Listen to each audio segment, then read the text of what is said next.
Welcome back to my channel the Explorees, जहाँ पे मैं आज आप सबके साथ 5 phenomenas of classical conditioning discuss करने वाली हूँ. So let us begin with the very first phenomena of classical conditioning which is acquisition. Acquisition क्या है? एक्विजिशन एक ऐसा फिनोमेना है या फिर एक्विजिशन यहाँ पे एक ऐसी स्टेज को कहा गया है, ऐसे पीरियड को कहा गया है जिस स्टेज पे सीआर स्टैब्लिश्ड हो जाता है. जब पावलोव ने बेल और फूड की रिपीटेटेड पेयरिंग करी तो एक टाइम ऐसा आया था कि जो डॉग था वो बेल पे ही सैलिवेट करना शुरू कर देता था. ये तो हमने क्लासिकल कंडीशनिंग के एक्सपेरिमेंट में देखा था कि क्या होता है कि जो पावलोव है वो क्या करता है, पहले बेल बजाता है फिर फूड प्रेजेंट होता है, पहले बेल बजती है फिर फूड आता है. तो जब ये चीज रिपीटेटिवली होती रही तो एक पॉइंट ऑफ टाइम के बाद जो डॉग था उसका माइंड कंडीशनड हो गया था और उसने बेल पे ही सैलिवेट करना शुरू कर दिया था बिना फूड के. यानी कि खाना आया भी नहीं था और जो डॉग था वो बेल बजने से ही सैलिवेट करना शुरू कर देता था. तो वो जो स्टेज था, वो जो टाइम पीरियड था, जिस स्टेज पे या फिर जिस टाइम पे जो डॉग है वो बेल पे ही सैलिवेट करना शुरू कर देता है बिना फूड के, तो उस स्टेज को और उस पीरियड को एक्विजिशन बोला गया है. तो एक्विजिशन मतलब क्या कि डॉग ने एक नया बिहेवियर या फिर नया रिस्पॉन्स एक्वायर कर लिया, लर्न कर लिया, उसको पता चल गया कि बेल से मेरा फूड आएगा तो उसने बेल पे ही सैलिवेट करना शुरू कर दिया. तो एक्विजिशन वो स्टेज है या फिर वो फिनोमेना है जहाँ पे जो डॉग है वो बेल पे ही सैलिवेट करना शुरू कर रहा है, जहाँ पे डॉग ने एक नया बिहेवियर, एक नया रिस्पॉन्स एक्वायर कर लिया है, लर्न कर लिया है और वो बेल बजते ही सैलिवेट करना शुरू कर देता है even before the presentation of food. So it refers to a stage or period where CR is established. CR यानी कि conditioned response. तो जिस स्टेज पे कंडीशन रिस्पॉन्स स्टैब्लिश हो गया, यानी कि जिस स्टेज पे सलाइवा सिक्रीट हो रहा है किसकी वजह से, बेल की वजह से, उस स्टेज को एक्विजिशन का स्टेज बोला गया है. When there is a repeated pairing of CS and US, यानी कि जब बेल और फूड की रिपीटेटेड पेयरिंग करते हैं, यहाँ पे बेल क्या है, कंडीशन स्टिमुलस, और फूड क्या है, अनकंडीशन स्टिमुलस. तो एक पॉइंट के बाद यानी कि देन एट अ स्टेज क्या होता है कि CS की वजह से CR एलिसिट हो जाता है, यानी कि बेल की वजह से ही सलाइवा सिक्रीट हो जाता है without the presentation of US, यानी कि without the presentation of food.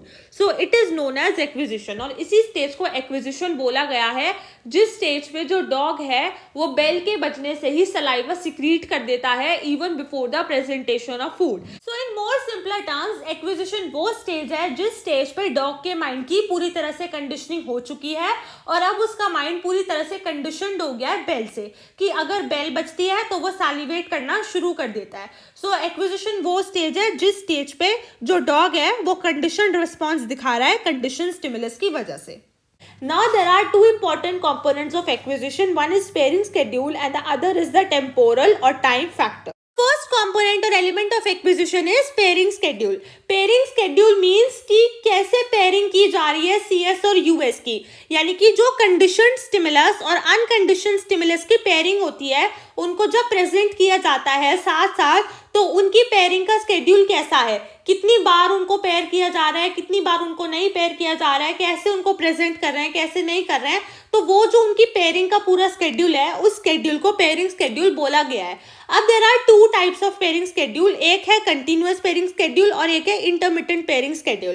Continuous pairing schedule तो वो स्केड्यूल है जिस स्केड्यूल में CS और US की रिपीटेटिव पेयरिंग हो रही है, यानी कि अगर पावलोव ने पहली बार खाना देना है तो उन्होंने पहली बार बेल बजाया और फिर उन्होंने खाना प्रेजेंट किया, दूसरी बार खाना दिया तो तब भी बेल बजा के दिया, तीसरी बार उन्होंने डॉग को खाना दिया तो भी बेल बजा के दिया. यानी कि वो जितनी बार भी डॉग को खाना दे रहे हैं उतनी बार ही वो बेल बजा के खाने को प्रेजेंट कर रहे हैं. यानी कि जो पावलोव है वो रिपीटेटेड पेयरिंग कर रहे हैं CS और US की, जितनी बार भी खाना आएगा उतनी बार ही बेल बज के खाना आएगा. तो यहाँ पे तो क्या हो रहा है, रिपीटेटिव पेयरिंग हो रही है CS और US की.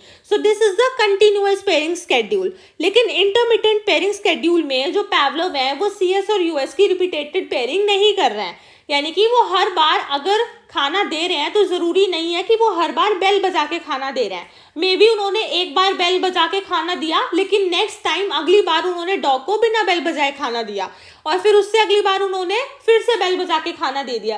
तो यानी कि जहाँ पे वो कंटिन्यूअस या रेगुलरली CS और US की पेयरिंग नहीं करते, जहाँ पे वो रेगुलरली या फिर हर बार बेल बजा के खाना नहीं दे रहे हैं, सो that is intermittent pairing schedule. So when CS and US is paired in every trial, it is known as continuous pairing schedule, and when CS and US are paired only in some of the trials, it is known as intermittent pairing schedule. Intermittent pairing schedule irregular होता है, लेकिन continuous pairing schedule regular होता है, क्योंकि continuous pairing schedule में जितनी बार भी bell बज रही है उतनी बार ही खाना आ रहा है, लेकिन इंटरमिटेंट में जरूरी नहीं है कि जितनी बार बेल बजे उतनी बार खाना आए. कभी बेल बजने पे खाना आ जाता है, कभी बेल बजने पे खाना नहीं आता है.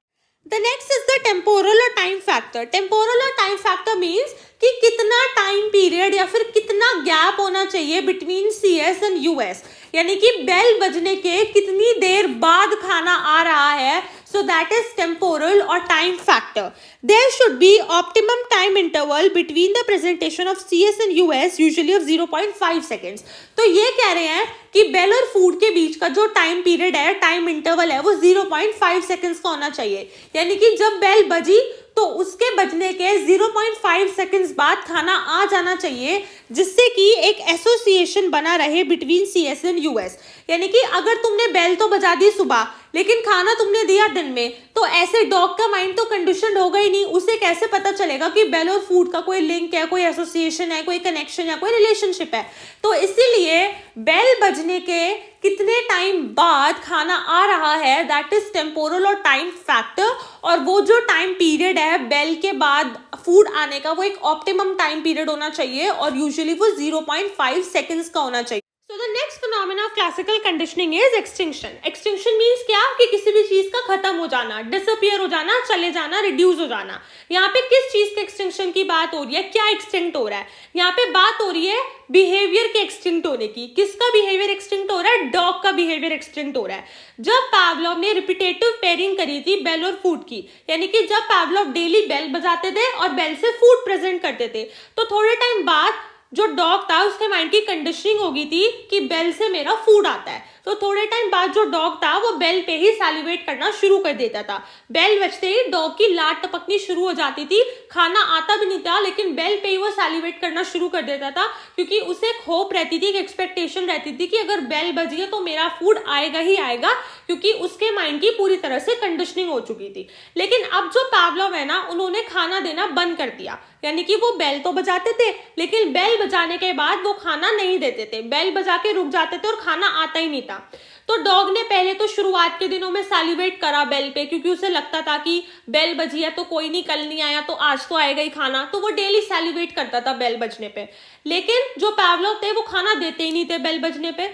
तो अब जो डॉग है थोड़े टाइम बाद उसने भी बेल पे सैलिवेट करना बंद कर दिया, क्योंकि अब जो उसकी एक्सपेक्टेशंस थी, जो उसकी एक होप थी कि बेल बजने से मेरा खाना आता है, वो भी कम होती चली गई और धीरे धीरे वो खत्म हो गई. तो जो उसका रिस्पॉन्स था, जो उसका बिहेवियर था सैलिवेट करने का बेल पे, जो उसका कंडीशनड रिस्पॉन्स था, वो डिक्रीज हो गया और धीरे धीरे वो एक्सटिंक्ट हो गया, वो पूरी तरह से खत्म हो गया. सो that is extinction of behaviour. So the presentation of CS without the US. CS is conditioned stimulus, which is bell, and unconditioned stimulus is US, which is food. Results in progressive decrease in response, which results in extinction of behavior. तो अगर bell बजेगी, bell present होगी, लेकिन food present नहीं होगा, तो उससे जो dog का बिहेवियर है वो एक्सटिंक्ट हो जाएगा. The dog will no longer salivate at the sound of bell if the bell has been rung number of times without the food being given. तो थोड़े टाइम बाद अगर बेल बजेगी तो डॉग का जो रिस्पॉन्स है, बिहेवियर है कि बेल पे वो सैलिवेट करता था, तो उसका जो रिस्पॉन्स होगा, बिहेवियर होगा सैलिवेशन का, वो एक्सटिंक्ट हो जाएगा. क्यों? क्योंकि अब पावलोव ने बेल बजा के खाना देना बंद कर दिया है. तो इसीलिए अब अगर कितनी बार भी अगर बेल बजेगी तो जो डॉग होगा वो बेल पे सैलिवेट करेगा ही नहीं. So hope this phenomena of extinction is clear to you. और बाकी सारे phenomena भी आपको समझ आ रहे होंगे, और अगर आ रहे हैं then please don't forget to subscribe my channel. Now let us proceed to the next phenomena of classical conditioning, which is spontaneous recovery. Spontaneous recovery को ऐसे समझो कि फर्स्ट फेज में जो पावलोव है वो बेल बजा रहे हैं और बेल बजाने के बाद वो फूड प्रेजेंट कर रहे हैं. तो इनिशियल फेज में बेल बजा रहे हैं और बेल बजाने से फूड प्रेजेंट हो रहा है, जिससे थोड़े टाइम बाद डॉग का माइंड कंडीशनड हो गया कि बेल बजने से मेरा फूड आता है, तो उसने बेल पे सैलिवेट करना शुरू कर दिया after some time. Second phase में जो पावलोव है वो बेल तो बजा रहे हैं, लेकिन बेल बजाने से वो कोई फूड प्रेजेंट नहीं करते। बेल बजाते हैं लेकिन खाना नहीं देते। ये एक्सटिंक्शन वाले फेज की बात कर रहे हैं, जिस फेज में जो डॉग का बिहेवियर है वो पूरी तरह से एक्सटिंक्ट हो जाता है। क्यों? क्योंकि उसे पता है कि बेल तो बजती है लेकिन बेल बजने से मेरा कोई खाना नहीं आता। फिर थर्ड फेज में जो पावलोव है वो क्या कर रहा है, वो कोई बेल भी नहीं बजा रहे, यानी कि अब जो पावलोव है उन्होंने बेल बजानी भी बंद कर दी, वो बिना बेल बजाए नॉर्मली डॉग को खाना देने लगे। तो ये जो फेज है ना, ये रेस्टिंग फेज है। इस फेज में जो पावलोव है वो कोई बेल नहीं बजा के खाना दे रहे, कोई कंडीशनिंग नहीं कर रहा है, कुछ नहीं कर रहा है, वो नॉर्मली डॉग को फूड प्रेजेंट करते हैं। तो अब क्या हुआ, ये जो रेस्टिंग फेज है ये काफी टाइम तक चला, यानी कि काफी टाइम तक जो पावलोव है उन्होंने बिना बेल बजाए डॉग को खाना दिया। तो एक दिन पावलोव ने क्या किया, उन्होंने ऐसे ही एक दिन बेल बजाई। तो उन्होंने ये चीज ऑब्जर्व की कि जब उन्होंने बेल बजाई तो जो डॉग है उसका एकदम से सैलिवेशन का रिस्पॉन्स अकर हुआ। उन्होंने देखा कि जब उन्होंने बेल बजाई तो एकदम से जो डॉग है वो झटपटाने लगा और उसको लगने लगा कि मे बी अब बेल बजी है तो मेरा खाना आएगा, तो उसने सैलिवेट करना शुरू कर दिया। ऐसा क्यों हुआ, इससे में ये पता चलता है कि जो डॉग है उसके माइंड की जो कंडीशनिंग कराई थी पावलोव ने बेल से, उसके दिमाग में वो रिस्पॉन्स और बिहेवियर अभी तक थोड़ा है। वो ये चीज अभी तक पूरी तरह से नहीं भूला है कि बेल से मेरा खाना आएगा। उसके दिमाग में अभी भी थोड़ी बहुत ये बात है कि बेल बजती है तो मेरा खाना आता है। तो इसीलिए जब एक दिन अचानक से ही रेस्टिंग फेज के बाद बेल बजती है तो एकदम से वो सैलिवेट करना शुरू कर देता है। तो वहां पे उसके रिस्पॉन्स की, उसके बिहेवियर की एक रिकवरी हो जाती है, जिसको स्पॉन्टेनियस रिकवरी बोला गया है। तो जब रेस्टिंग फेज के बाद, यानी कि उस फेज के बाद जिस फेज में कुछ नहीं हो रहा, जिससे कि डॉग के माइंड में से पूरी तरह से बेल की वो बात निकल जाए, तो जब थोड़े टाइम बाद रेस्टिंग फेज के फिर से अचानक से बेल बजती है तो ये देखा गया कि उसके रिस्पॉन्स की, उसके बिहेवियर की रिकवरी हो जाती है और बेल बजने पे वो एकदम से सैलिवेट करना शुरू कर देता है। तो इससे ये पता चलता है कि जो उसने लर्निंग की थी बेल पे सैलिवेट करने की, जो उसका बिहेवियर था, उसका जो रिस्पॉन्स उसने सीखा था, वो पूरी तरह से उसके माइंड से एक्सटिंक्ट नहीं हुआ था। जब एक दिन बेल बजी तो उसने सैलिवेट करना शुरू कर दिया, उसके रिस्पॉन्स की और उसके बिहेवियर की एक स्पॉन्टेनियस रिकवरी हो गई। So when extinction takes place there is a progressive decrease in response, but if the condition stimulus, यानी कि अगर बेल फिर से प्रेजेंट होगी after the resting phase, so there is a recovery of condition response. तो जो dog है वो फिर से सैलिवेट कर रहा है, उसके रिस्पॉन्स की एक रिकवरी हो गई, and it is known as spontaneous recovery. The next and the last phenomena of classical conditioning is stimulus generalization. Stimulus generalization means कि जो डॉग है ना वो सिर्फ बेल पे ही सैलिवेट नहीं कर रहा, बल्कि बेल जैसा अगर कोई भी स्टिमुलस है वो उन सब पे सैलिवेट कर रहा है। तो यहाँ पे इसका मतलब है कि उसने स्टिमुलस को जनरलाइज कर लिया।